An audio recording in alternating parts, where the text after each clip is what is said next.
Captain Jake Morrison stared out the window of his spaceship as Earth became smaller and smaller behind them. The blue planet looked so peaceful from here.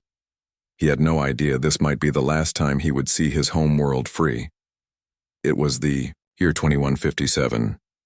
3 months ago, humans had finally built their first ship that could travel faster than light. 3 months ago, they had received strange signals from space. The signals came from something called the Galactic Federation. The aliens said they wanted to meet humanity and welcome them into their community of peaceful species. Jake commanded a ship called the UES Liberty. With him were 50 of Earth's best people. Ambassador Lisa Rodriguez sat at the navigation station. She was a smart woman who spoke many languages and knew how to talk to different kinds of people. She had left her 2 children on Earth to make this trip. Colonel Ryan Brooks stood near the weapons controls.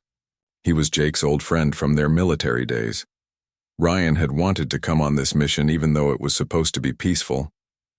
"Something feels wrong about this invitation," Ryan had said weeks ago. Jake was starting to think his friend might be right. Dr. Nathan Price was also on the ship. He was Earth's best scientist for studying alien life. Even though they had never met aliens before, Nathan had spent years thinking about what they might be like. He was excited, but also nervous about this meeting.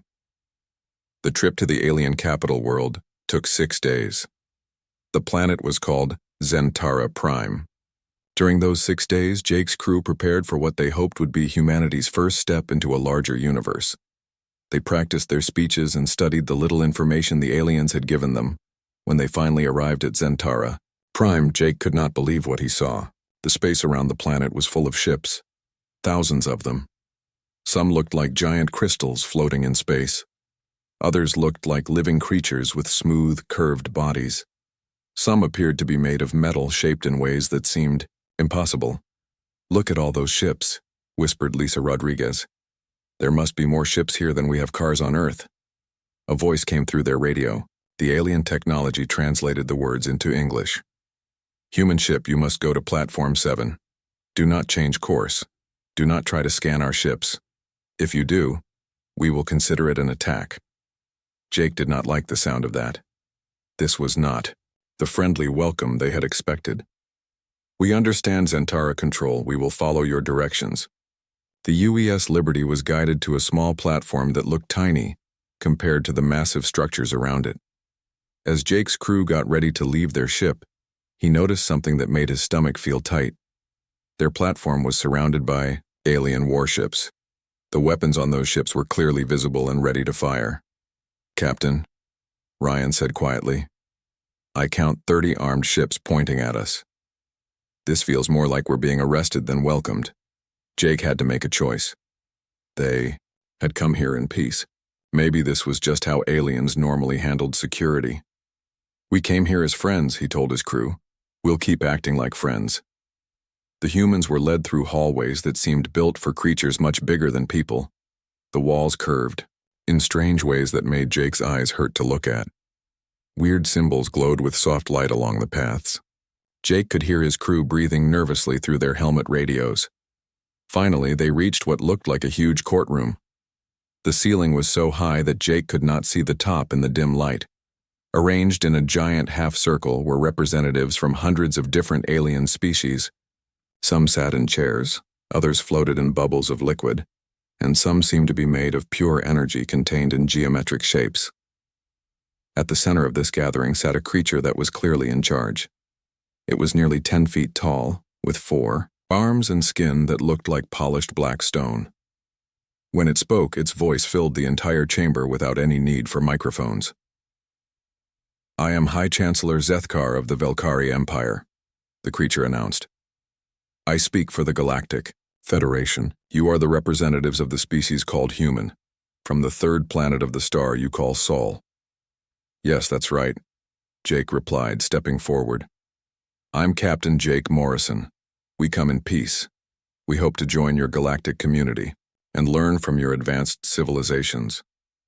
A sound like laughter came from the assembled aliens, but it was not friendly laughter.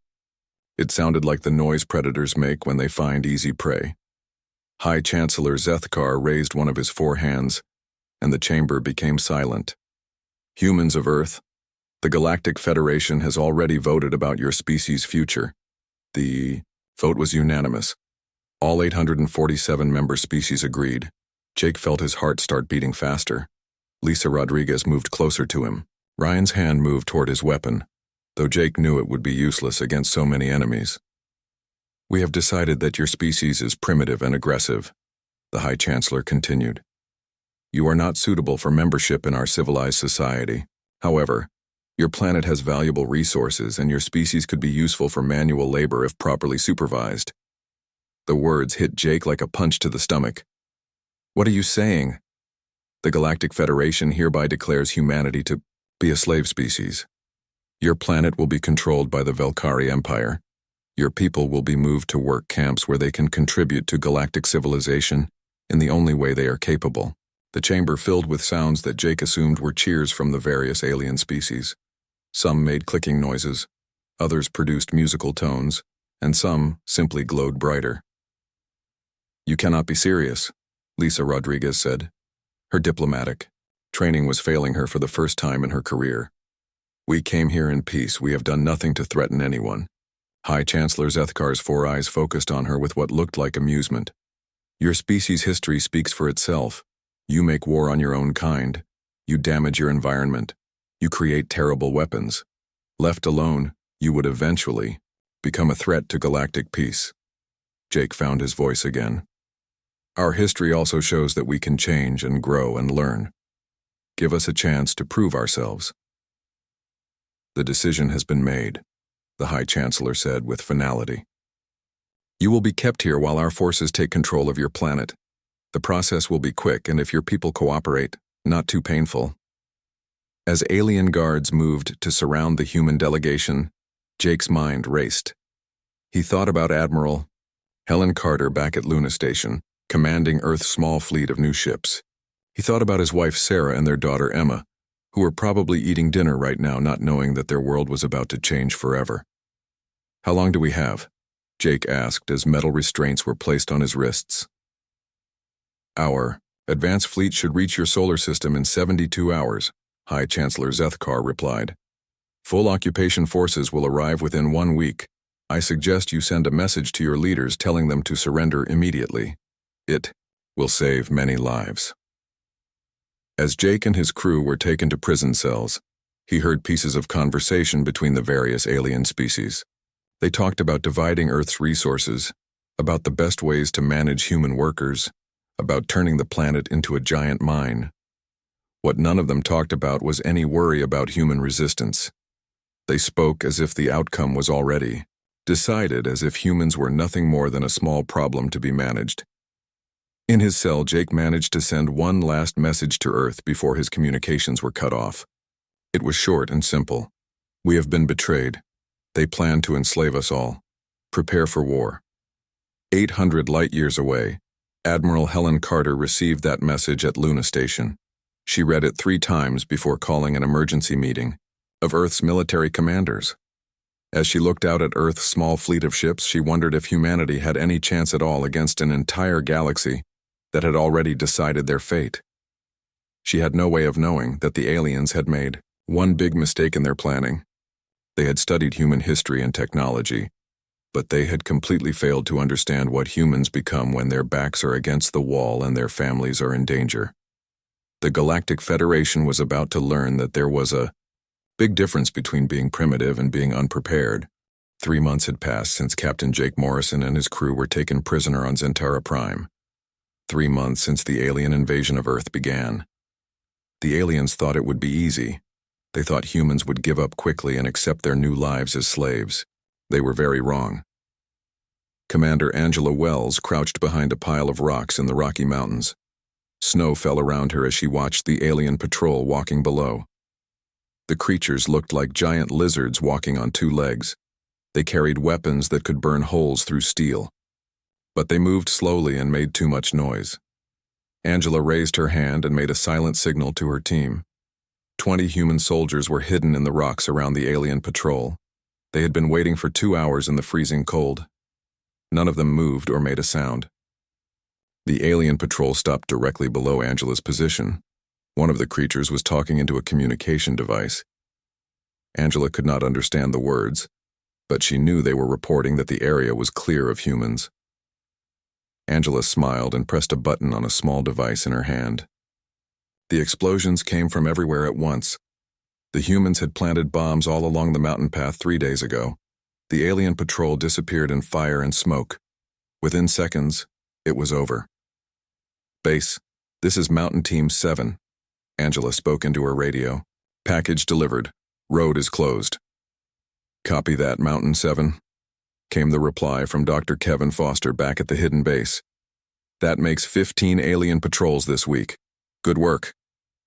Angela and her team quickly gathered the alien weapons and equipment before disappearing back into the mountains. This was how the war had been going for 3 months. The aliens would send patrols to look for humans. The humans would destroy them and take their equipment. Back at the secret base buried deep inside Mount Rushmore, Dr. Kevin Foster was working on something that would change everything. The walls around him were covered with pieces of alien technology. Weapons, communication devices, parts of spaceships, and things he did not even have names for yet. Kevin had always been good with machines, but the alien technology was like nothing he had ever seen. It used principles of physics that humans were just beginning to understand, but Kevin was learning fast. Very fast. "Maria, come look at this," Kevin called to his assistant, Maria Santos. She was a young engineer who had volunteered to help study the alien equipment. "What did you find?" Maria asked, walking over to Kevin's workbench.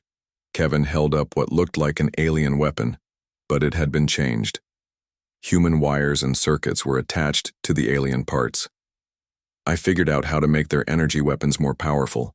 Watch this." Kevin pointed the modified weapon at a thick steel plate across the room and pulled the trigger. Instead of burning a small hole like the original alien weapon would have done, Kevin's version melted the entire plate into liquid metal. "My God," Maria whispered. "That's 3 times more powerful than the alien original. And it uses less energy," Kevin said with a grin. "Turns out their technology is very good, but they never learned to make it efficient. They just used bigger power sources instead of smarter designs." Meanwhile, in Washington, D.C., President Rebecca Johnson was speaking to the nation from a secret bunker buried under the White House. The regular television and radio stations had been destroyed in the first week of the invasion, but the humans had built new communication networks using captured alien technology. "My fellow Americans and all free people of Earth," President Johnson said into the camera. 3 months ago, aliens came to our world promising peace. Instead, they brought chains. They wanted to make us their slaves. They thought we would be easy to defeat. The president paused and looked directly into the camera. "They were wrong. We are not the primitive species they thought we were. We are Americans. We are human beings, and we do not bow to anyone." Across the country, humans were watching on hidden screens and listening on secret radios. In the cities that were under alien control, people gathered in basements and sewers to hear their president's words. The aliens wanted slaves, President Johnson continued. Instead, they found warriors. They wanted our surrender. Instead, they found our strength. They thought they knew everything about humanity from studying our history. They forgot to study our hearts. Lieutenant Colonel Steve Parker was one of the people listening to the president's speech. He was hiding in the ruins of downtown Los Angeles with 40 of his soldiers. The city had been one of the first places the aliens had tried to control. It had not gone as they planned. Steve's radio crackled with a message from Major Ashley Turner, who was leading another group of soldiers on the other side of the city. "Steve, we have movement. Looks like another alien supply convoy heading down Sunset Boulevard." Steve smiled. "Copy that, Ashley. Teams 3 and 4 are in position. Let's give them the Hollywood welcome." The alien convoy consisted of 5 large vehicles that looked like metal beetles. They moved slowly down the empty street, past the burned remains of movie theaters and restaurants. The aliens inside thought they were safe in their armored vehicles. They were wrong. The first explosion came from under the street. Steve's team had dug tunnels under the road and planted explosives. The lead vehicle flipped over and crashed into a building. The other vehicle stopped and alien soldiers began pouring out. That was when Major Ashley Turner's team attacked from the buildings on both sides of the street. They used the modified alien weapons that Dr. Kevin Foster had taught them to build. The weapons were more powerful and more accurate than anything the aliens expected humans to have. The battle lasted only 10 minutes. When it was over, all the alien vehicles were destroyed, and their weapons and supplies were in human hands. Steve and Ashley's teams disappeared into the sewers before alien reinforcements could arrive. This same scene was happening all over the world. In London, Captain Tony Martinez led raids on alien communication centers. In Tokyo, Commander Patricia Kim's team had learned to hack alien computers and steal their plans. In Moscow, General Marcus Thompson was training new soldiers using alien equipment that had been captured and improved by human engineers. But the most important work was being done by Dr. Elena Vasquez in a secret laboratory in the Swiss mountains. She was studying captured alien prisoners, trying to understand how their minds worked. What she discovered changed everything.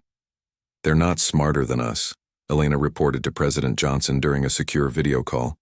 "In fact, in many ways, they're less intelligent.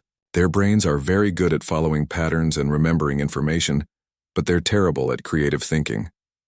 "What does that mean for us?" the president asked. "It means they can't adapt the way we can," Elena explained. "When we change our tactics, it takes them a very long time to figure out how to respond. They keep trying the same strategies over and over, even when those strategies don't work." This was exactly what General Mordak of the Soros Confederation was discovering. He was the alien military commander in charge of conquering Earth. For 3 months, he had been sending reports back to the Galactic Federation, and those reports were getting more and more desperate. "The humans are not behaving as predicted." General Mordak spoke into his communication device. "They do not surrender when faced with superior firepower. They do not break when their cities are damaged. Instead, they adapt and become more dangerous." The reply from High Chancellor Zethkar was not sympathetic. "You have overwhelming technological superiority, General. Use it." "We have tried, Chancellor," Mordak replied. "But the humans learn too quickly. They take our weapons and make them better. They study our tactics and find ways to defeat them. Every strategy we use against them, they turn into a weakness." What General Mordak did not know was that humans had been listening to his communications for weeks. Dr. Kevin Foster had not only learned to use alien technology, he had learned to intercept their secret messages.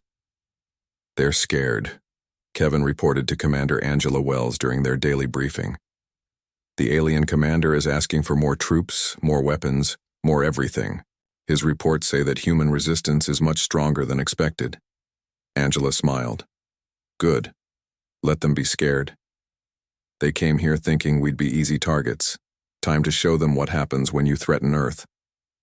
As the 4th month of the invasion began, something had changed in the war. The aliens were no longer advancing. Their supply lines were constantly under attack. Their patrols were being destroyed faster than they could be replaced. And worst of all for them, the humans were getting stronger every day. In the Galactic Federation Council chambers on Zentara Prime, member species were starting to ask questions. Representatives from the peaceful aquatic cetaceans and the scholarly crystalline mentalists were requesting detailed reports about the progress of the Earth invasion. The reports they received were not encouraging. "Perhaps we underestimated this species," suggested one of the crystalline mentalists during a closed session. High Chancellor Zethkar's response was sharp. "Impossible. They are primitive. Our analysis was thorough." But deep down, even Zethkar was beginning to worry. The humans were supposed to be conquered by now. Instead, they were fighting back with increasing effectiveness. And most disturbing of all, they seemed to be enjoying the fight. 6 months after the alien invasion began, Admiral Helen Carter stood on the bridge of humanity's first deep space warship. The UES Defiance was not like the peaceful exploration vessel that Captain Jake Morrison had taken to meet the aliens. This ship was built for war, and it was heading straight into enemy territory. "Admiral, we're approaching the Proxima system," reported navigator Brad Lewis from his station. "Long-range sensors show 3 alien supply stations and approximately 50 enemy ships." Helen nodded and looked around the bridge. Her crew was made up of the best soldiers and scientists Earth had to offer. They were about to attempt something that 6 months ago would have been impossible. They were going to attack alien forces in their own star system. "Captain Walsh, are your fighters ready?" Helen asked. Captain Jennifer Walsh smiled from the pilot control station. "All squadrons are standing by, Admiral. The new hybrid fighters are performing better than we hoped." The hybrid fighters were Dr. Kevin Foster's latest creation. He had taken the basic design of alien fighter ships and completely rebuilt them, using human engineering principles. The result was a fighter that was faster, more maneuverable, and more heavily armed than anything the aliens had. "Alex, what about the enemy formation?" Helen asked pilot Alex Chen, who was studying the tactical displays. "They're arranged in the standard alien defensive pattern," Alex replied. 3 layers of ships with the supply stations in the center. "It looks impressive, but we've seen this formation before. We know how to break it." Helen had spent months studying alien tactics with General Marcus Thompson and the other military leaders. The aliens were very good at following their established battle plans, but they were terrible at adapting when those plans failed. Humans, on the other hand, had learned to be unpredictable. "All stations, this is Admiral Carter," Helen announced over the ship's communication system. "Today we begin Operation Prometheus. For 6 months the aliens have attacked our world and threatened our families. Today, we take the fight to them." The UES Defiance dropped out of hyperspace at the edge of the Proxima system. Immediately, alarms began sounding on every alien ship in the area. They had never seen a human vessel this far from Earth. They did not know what to make of it. "Admiral, we're receiving a transmission from the lead alien ship," reported Communications Officer Gary Williams. "Put it through," Helen replied. A harsh alien voice filled the bridge. "Human vessel, you are in violation of Galactic Federation space. Surrender immediately or you will be destroyed." Helen smiled. "Tell them we have a different idea." What happened? Next shocked the aliens more than anything they had experienced since the invasion began. The single human ship did not try to run or hide. Instead, it launched over 100 small fighters and began attacking the alien formation directly. The alien commanders had prepared for many possibilities, but they had not prepared for this level of aggression from what they considered a primitive species. Their defensive formation was designed to protect against other alien fleets that followed predictable attack patterns. The humans ignored all the rules. Captain Jennifer Walsh led the first wave of human fighters straight through the center of the alien formation. Her squadron moved in patterns that the alien computers could not predict or counter. "This is Wolf Leader to all fighters. Remember your training. Stay unpredictable and keep moving." The alien ships tried to respond with their standard tactics, but the human fighters were too fast and too creative. Alex Chen's squadron came from above, diving down through the alien formation like hawks attacking prey.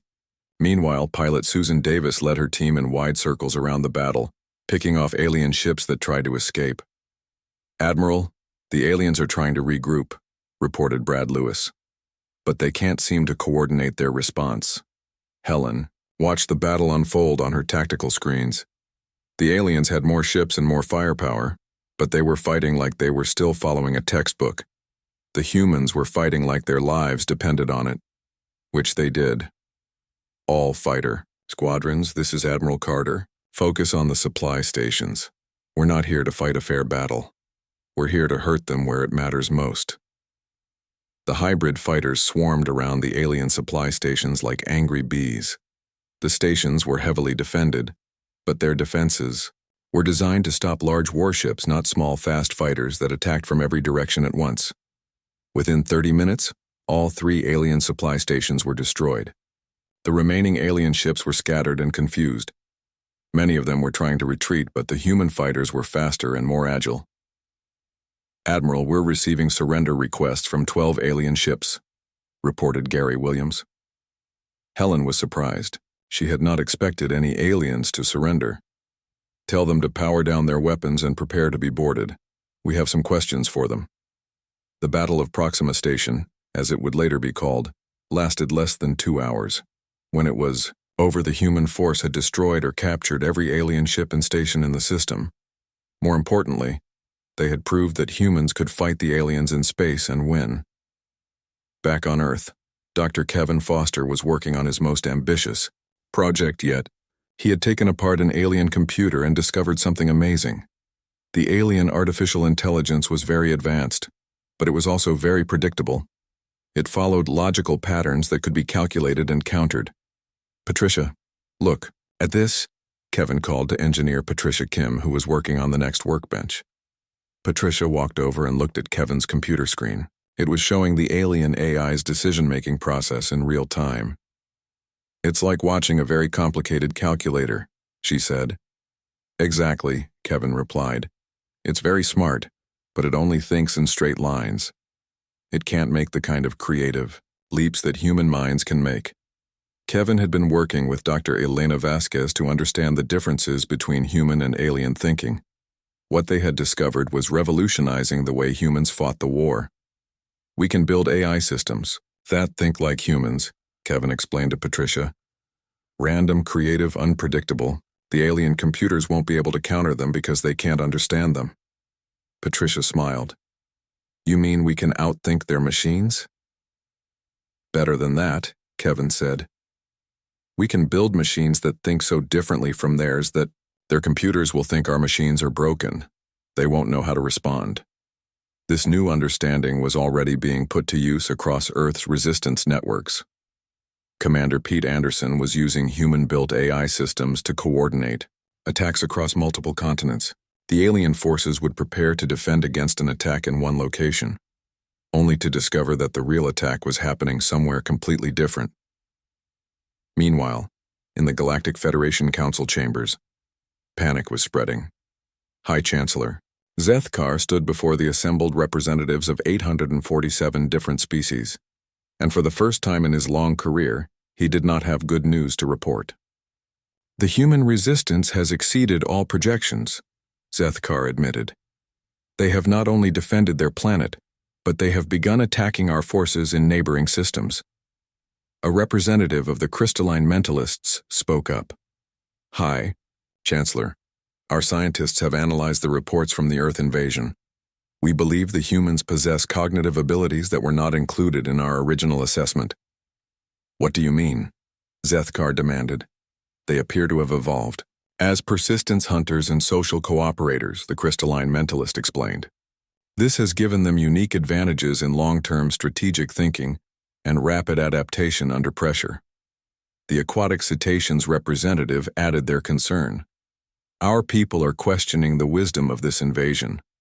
Perhaps it would be better to seek a peaceful resolution." Zethkar's 4 eyes flashed with anger. "We cannot show weakness now. I am authorizing the deployment of additional battle fleets to the Earth system." But even as Zethkar spoke, he knew the situation was getting worse. Reports were coming in from across the galaxy about human attacks on Federation supply lines and communication networks. Somehow, the primitives from Earth had learned to build spaceships and were using them to strike at targets hundreds of light years from their home world. What Zethkar did not know was that humans had been listening to Federation communications for months. Dr. Kevin Foster's team had not only learned to intercept alien messages, they had learned to decode the most secret Federation transmissions. Captain Morrison, still imprisoned on Zentara Prime, was secretly receiving updates about the war through a hidden communication device that Dr. Foster had managed to smuggle to him. The news was better than Jake had dared to hope. "Lisa, Ryan," Jake whispered to his fellow prisoners during their daily exercise period, "I just got word from Earth. Our people aren't just surviving, they're winning." Ambassador Lisa Rodriguez could hardly believe it. "How is that possible? The aliens have technology that's thousands of years ahead of ours." "Apparently, advanced technology doesn't matter if you don't know how to use it creatively," Jake replied. "Our people are taking alien equipment and making it better. They're using tactics the aliens can't predict or counter." Colonel Ryan Brooks smiled for the first time in months. "I told you something felt wrong about this whole setup. Turns out the aliens are the ones who should have been worried." 1 year after the failed invasion of Earth, Admiral Helen Carter stood on the bridge of humanity's newest and largest warship. The UES Retribution was 3 times bigger than any ship humans had ever built before. It was also more powerful than most alien battlecruisers, despite being built with technology that was only 1 year old. "Admiral, we're receiving surrender requests from the Zephyr colony," reported Communications Officer Gary Williams. "That makes 17 Federation worlds that have surrendered to human forces this month." Helen looked out at the stars through the ship's main window. A year ago, she had worried that humanity's small fleet could not defend Earth against an entire galaxy. Now human ships controlled space routes across half the Federation's territory. "Accept their surrender," Helen replied. "Send Captain Davis and her Liberation fleet to secure the system. Make sure they understand we're not conquerors. We're liberators." Captain Susan Davis had become famous throughout the galaxy for freeing enslaved species on Federation worlds. Her ships would arrive at a planet, defeat the local defense forces, and then help the enslaved people establish their own governments. Many alien species were learning that humans meant what they said about freedom. Dr. Nathan Price was working in his new laboratory aboard the Retribution. As humanity's chief scientist for alien biology, he had spent the past year studying captured Federation technology and prisoners. What he had discovered changed everything humans thought they knew about intelligence and evolution. "The key is in how our brains developed," Nathan explained to President Rebecca Johnson during a video call. "Most alien species evolved in stable environments where following patterns and remembering information was most important for survival." "What about humans?" the president asked. "We evolved as hunters on a dangerous planet," Nathan replied. "We had to be creative to survive. We had to work together in groups. We had to keep trying new things when the old ways stopped working. That made our brains very different from theirs." Dr. Kevin Foster, now working in a massive research facility on Luna Station, had taken this knowledge and used it to revolutionize human technology. The workshop around him contained machines that would have seemed like magic a year ago. "Show her the new engine design," Kevin said to his assistant, Dr. Rachel Murphy. Rachel activated a holographic display that showed the blueprint for a new type of faster-than-light drive. "We took the basic Federation FTL technology and redesigned it using human engineering principles," she explained. "The result is an engine that's not only faster than the alien original, but uses 90% less energy." President Johnson shook her head in amazement. "How is that possible?" "The aliens built their technology the same way they do everything else," Kevin replied. "They followed established patterns and never tried to improve them. We looked at their designs and asked a simple question. What if we did this completely differently?" Commander Pete Anderson was using these new technologies to coordinate the largest military operation in human history. From his command center buried deep under the Rocky Mountains, he was directing human forces across 23 different star systems simultaneously. "General Thompson, what's the status of the Rigel operation?" Pete asked. General Marcus Thompson's voice came through the communication system from his flagship near the planet Rigel 7. "Local Federation forces surrendered 2 hours ago. Their commander said they couldn't fight an enemy that attacks from 6 directions at once." "And the Capella system?" Pete asked. "Commander Wells reports complete success," came the reply from another star system. "The Velkari garrison there abandoned their positions when they heard human ships were coming. They didn't even try to fight." This was happening all across Federation space. Alien commanders who had heard stories about human tactics were surrendering without firing a shot. The reputation of human military effectiveness had grown so large that many alien forces were too frightened to resist.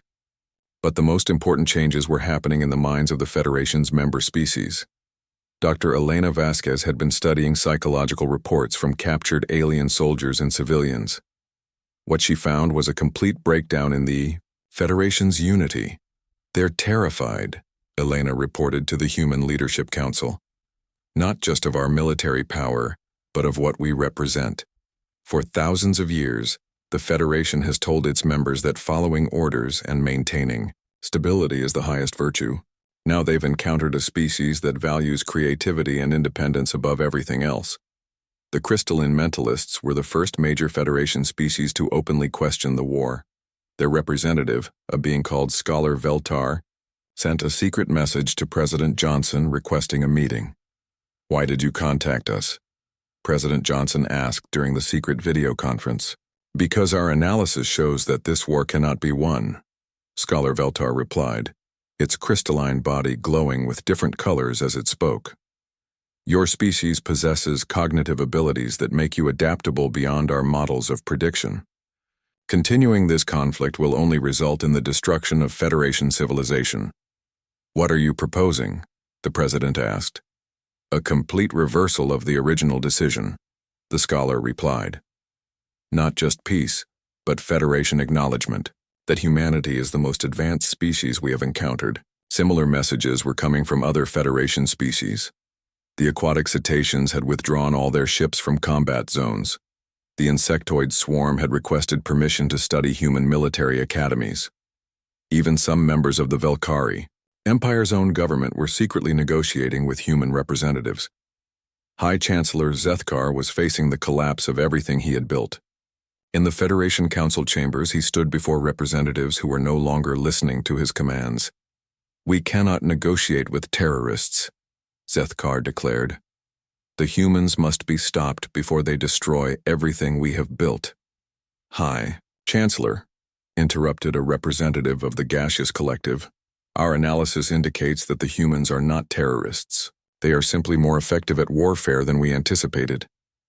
They are primitives, Zethkar shouted, his forearms gesturing wildly. How can a species that only achieved space travel 1 year ago be defeating civilizations that are thousands of years old? Scholar Veltar's voice was calm when it replied. Because age does not equal wisdom, High Chancellor, and technology does not equal intelligence. The final blow to Zethkar's authority came when his own military commanders began to rebel. General Kylron, the Velkari Empire's most respected military leader, sent a private message to Admiral Helen Carter requesting a secret meeting. I wish to discuss terms, General Kylron said during the encrypted video call. Not surrender terms, partnership terms. Admiral Carter was surprised. What do you mean? Many of us in the Velkari military have studied your tactics and strategies, Kylron explained. We have learned more about effective warfare from watching humans fight than from centuries of Federation military doctrine. We wish to learn more.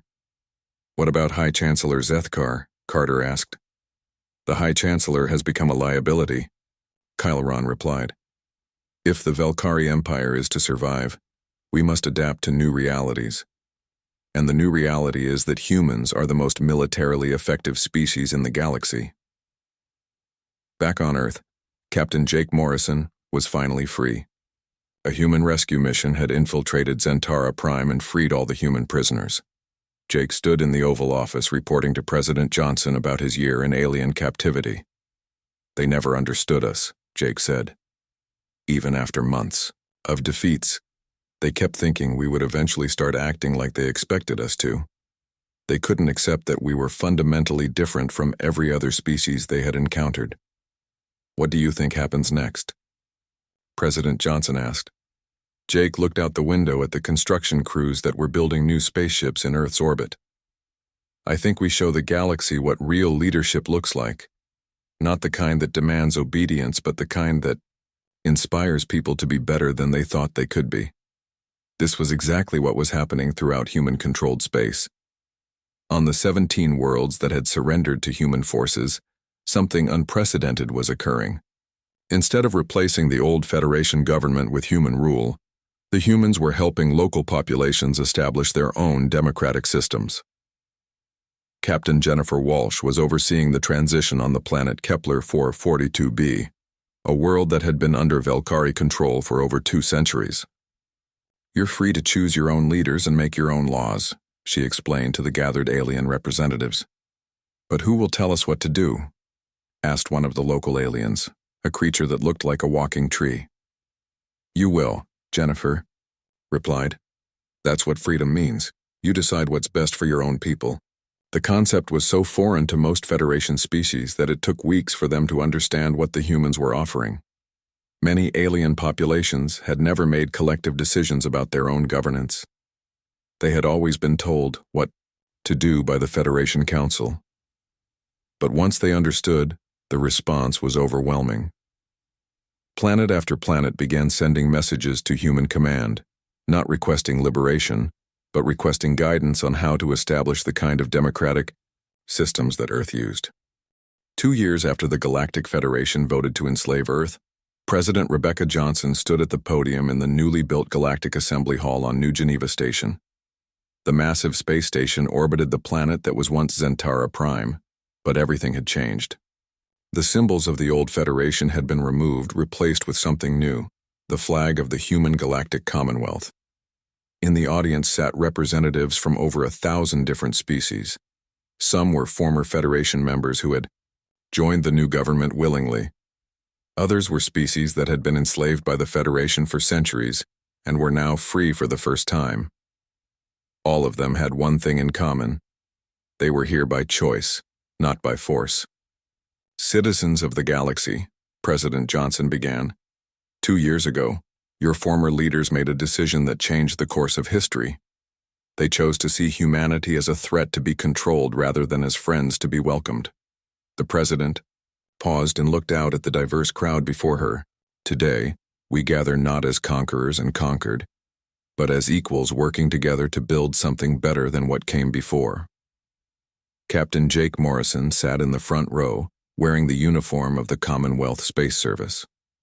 Beside him sat Admiral Helen Carter, now serving as the head of the Commonwealth Defense Forces. Both of them remembered the dark days when they thought humanity might be destroyed. Now they were helping to lead a galactic civilization that was more peaceful and prosperous than the old Federation had ever been. The galaxy tried to enslave us, President Johnson continued, but we chose to liberate them instead. They wanted our submission, but we gave them our protection. They sought to limit our potential, but we showed them possibilities they never imagined. In the back of the assembly hall, former High Chancellor Zethkar sat in a simple chair among other war crimes defendants waiting for their trials. His empire had collapsed, his military had surrendered, and his own people had voted to join the human Commonwealth. The creature who had once ruled half the galaxy was now just another prisoner of war. But even Zethkar had to admit that the humans had treated him better than he had planned to treat them. Instead of execution or torture, he was being given a fair trial with legal representation. Instead of revenge, the humans offered justice. Dr. Kevin Foster was working in his new laboratory on the Commonwealth Research Station. Around him, alien scientists from dozens of different species worked together on projects that would have been impossible under the old Federation system. The rigid separation between species that had defined Federation science was gone, replaced by collaborative teams that combined the best minds from across the galaxy. The new hyperspace communicators are working perfectly, reported Dr. Rachel Murphy, who was now serving as Foster's deputy director. We can send messages across the galaxy in less than an hour. What about the terraforming project? Kevin asked. The Joint Human Crystalline Mentalist team has developed a technique that can make a dead planet livable in just 5 years, Rachel replied. The old Federation method took 50 years and only worked sometimes. This was happening in every field of science and technology. By combining human creativity with alien knowledge, the Commonwealth was achieving breakthroughs that neither species could have accomplished alone. The key was the human principle that Foster had learned during the war. When different minds work together, they can solve problems that no single mind could handle. Commander Angela Wells was overseeing the integration of former Federation military units into the Commonwealth Defense Forces. On the training station New Sparta, human and alien soldiers learned to work together as equals. Remember, Angela told a mixed group of human and alien recruits, we're not here to dominate anyone. We're here to protect everyone. The Commonwealth military exists to keep the peace, not to conquer new territories. One of the recruits, a young Velkari who had volunteered to serve under human leadership, raised his hand. Commander Wells, why? Do humans trust former enemies to serve in their military? Angela smiled. Because everyone deserves a chance to prove they can be better than they were before. The Federation taught you to follow orders without thinking. We want to teach you to think for yourselves and then choose to do the right thing. This philosophy was transforming military service throughout the galaxy. Instead of the Federation's system of forced conscription and rigid hierarchy, the Commonwealth military was entirely volunteer and based on merit rather than species or social class. Captain Jennifer Walsh commanded the CCS Liberty Bell, a ship with a crew that included humans, former Federation aliens, and recently liberated species working together. Her ship was part of the Commonwealth Exploration Fleet, which was mapping unknown regions of the galaxy and making first contact with species that had never encountered either humans or the Federation.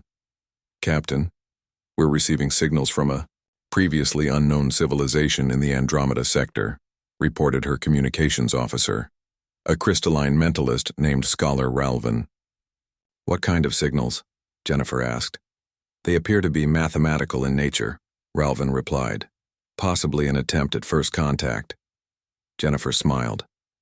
Set course for their system. Let's show them how first contact should really work. The Commonwealth's approach to first contact was completely different from the Federation's old methods. Instead of immediately trying to incorporate new species into their government, humans focused on establishing peaceful trade relationships and cultural exchanges. New species were invited to join the Commonwealth only after they had time to understand what membership meant. Dr. Elena Vasquez was now serving as the Commonwealth's chief psychologist, helping former Federation species adapt to their new freedom. Many aliens struggled with the concept of making their own decisions after centuries of being told what to do by central authorities. It's like teaching someone to walk who has been carried their whole life, Elena explained to President Johnson during one of their regular meetings. They have the ability, but they've never used it before. How long does the adjustment take? The president asked. It varies by species, Elena replied. Some adapt quickly and love their new independence. Others take years to become comfortable, making choices for themselves. But all of them eventually learn to appreciate freedom. The most dramatic example of this was happening on the former Velkari homeworld. After Zethkar's government collapsed, the Velkari people had elected their first democratic government in over 1,000 years. Their new leader, Governor Diana Bell, was a human who had volunteered to help them transition to self-rule. The Velkari people are learning that they don't need an emperor to tell them how to live, Diana reported to the Commonwealth Leadership Council. Their scientists are already working on projects they never would have been allowed to attempt under the old system. But perhaps the most important changes were happening in the galaxy's educational systems. Dr. Nathan Price was working with teachers from hundreds of different species to develop new schools that taught cooperation instead of competition, creativity instead of conformity. We're teaching children from different species to learn together, Nathan explained to a gathering of Commonwealth educators. They're growing up as friends instead of as potential enemies. In one of these new schools on the planet New Earth, human children sat beside young aliens from dozens of different species. Their teacher, Mrs. Linda Hayes, was conducting a history lesson that would have been impossible under the old Federation. Can anyone tell me what we learned from the Great War? Mrs. Hayes asked her mixed class of students. A young human girl raised her hand. We learned that being different doesn't make you enemies.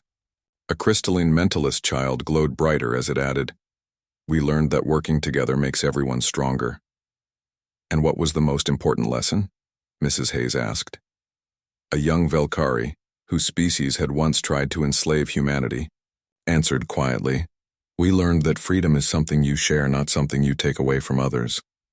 Mrs. Hayes smiled. That's exactly right. And that's why we're all here together, learning from each other instead of fighting with each other. These children represented the future of the galaxy. They were growing up in a civilization where species differences were celebrated rather than feared, where cooperation was valued over domination, where every individual had the right to make their own choices about their life. As President Johnson concluded her address to the Galactic Assembly, she looked out at representatives who had once been enemies and were now partners. The Federation wanted to create order through control. We have created order through freedom. They sought unity through force. We have found unity through choice. The president's final words would be remembered for generations. 2 years ago, you tried to make us slaves and learned that we were born to be leaders, but leadership is not about ruling others. It is about showing others that they have the power to rule themselves. Captain Linda Hayes was preparing for humanity's most ambitious mission yet. As commander of the Commonwealth Deep Space Exploration Fleet, she was leading the first expedition beyond the galaxy's edge. Her fleet included volunteers from over 50 different species, all working together to explore the unknown.